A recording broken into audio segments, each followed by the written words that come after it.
আসসালামু আলাইকুম ওরহমতুল্লাহি ওবারাকাতু। যেসব শিশু বাচ্চারা দুনিয়াতে আসার পূর্বে বা দুনিয়াতে আসার পরেই ইন্তেকাল করে, এই শিশু বাচ্চাগুলো মাসুম। মহান আল্লাহ তাআলা এই মাসুম বাচ্চাগুলোকে সরাসরি জান্নাতের ফয়সালা করে দেয়, বলুন সুবহানাল্লাহ।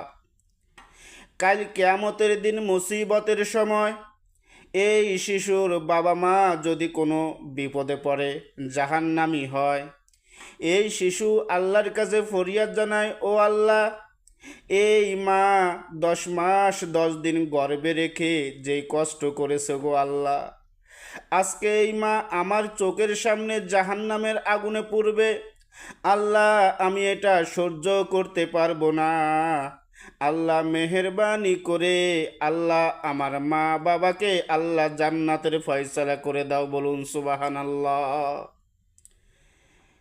আমি তেমন বক্তা নই, আমি একজন সাধারণ লোক। এই ধরনের ভিডিও যদি আপনারা পেতে চান, অবশ্যই এই বাইটিকে সাবস্ক্রাইব করবেন, আর নতুন নতুন ভিডিও আপনাদেরকে দেওয়ার চেষ্টা করব। সবাই ভালো থাকবেন, আল্লাহ হাফেজ।